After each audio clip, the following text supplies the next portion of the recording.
Nobody living or working inside it knew. The man who designed it had just realized his own building could kill thousands of people, and he was the only one who knew it. This is Citicorp Center in Midtown Manhattan.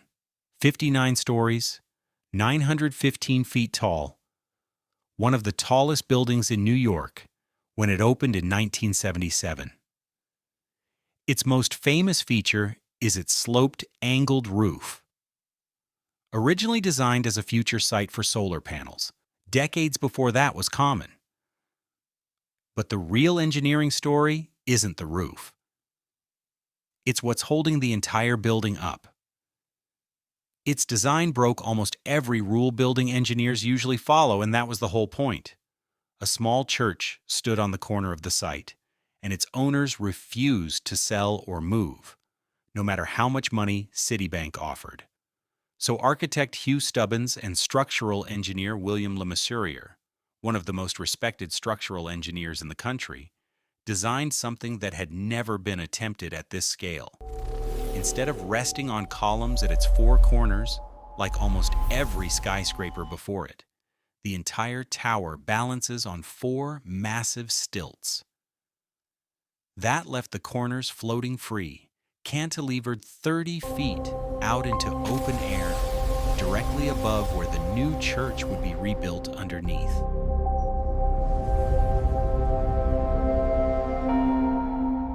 To handle this unusual load, LeMessurier designed a hidden skeleton of diagonal steel braces, chevron-shaped trusses, running up through the building's core, transferring the weight down into those four central columns.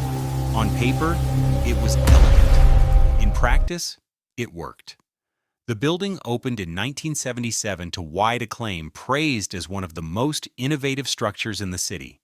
Then, in June of 1978, LeMessurier got a phone call from an engineering student in New Jersey. The student was writing a paper on the building and had a question. Had LeMessurier accounted for quartering winds? Wind hitting the building diagonally at its corner instead of straight on?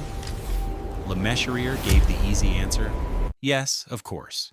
New York's building code didn't even require checking that case, but the question stuck with him. So he ran the numbers anyway, just to be thorough, expecting to confirm what he already believed. Quartering winds, he found, could put up to 40% more stress on those four load-bearing columns than a straight-on wind ever would. 40% was bad. What he found next was worse. During construction, the joints in that hidden brace system had been changed from welded connections to bolted ones. Bolted joints are weaker than welded ones. Combined with the quartering wind stress nobody had tested for, LeMessurier recalculated the building's true safety margin. A storm strong enough to critically damage those joints wasn't a once-in-a-thousand-years event.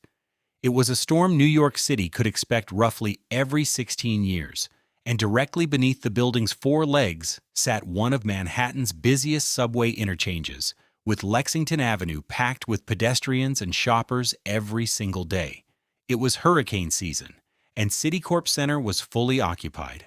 Offices, shops, thousands of people, every single day. LeMessurier had two options: say nothing and hope, or admit that he had built a flaw into one of Manhattan's tallest towers, and risk his entire career to fix it. He chose to tell the truth.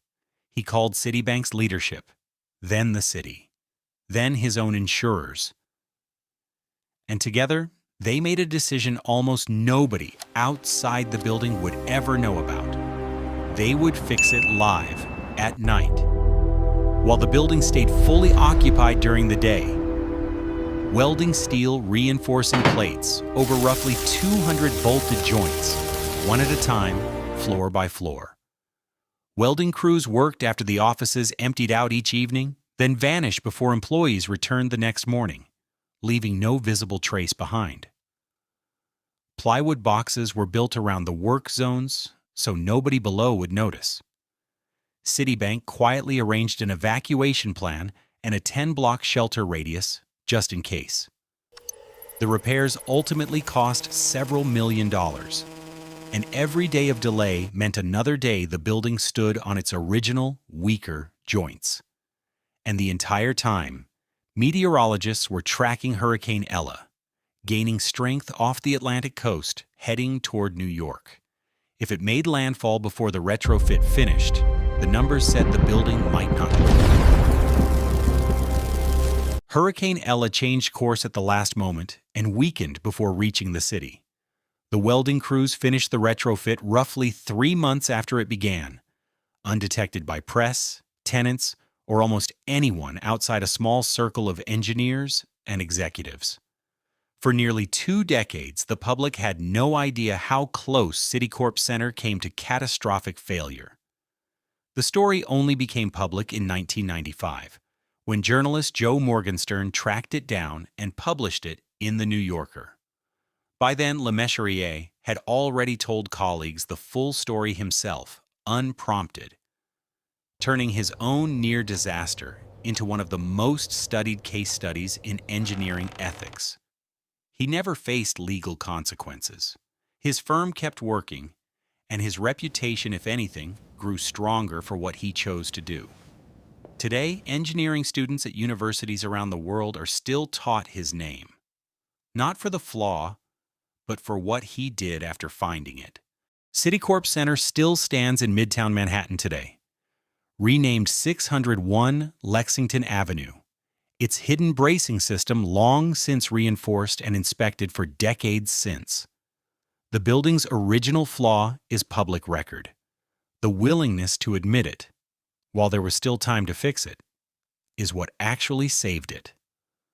Would you have made the same call, knowing it could end your career? Or stayed silent and hoped the storm missed? Tell me what you think.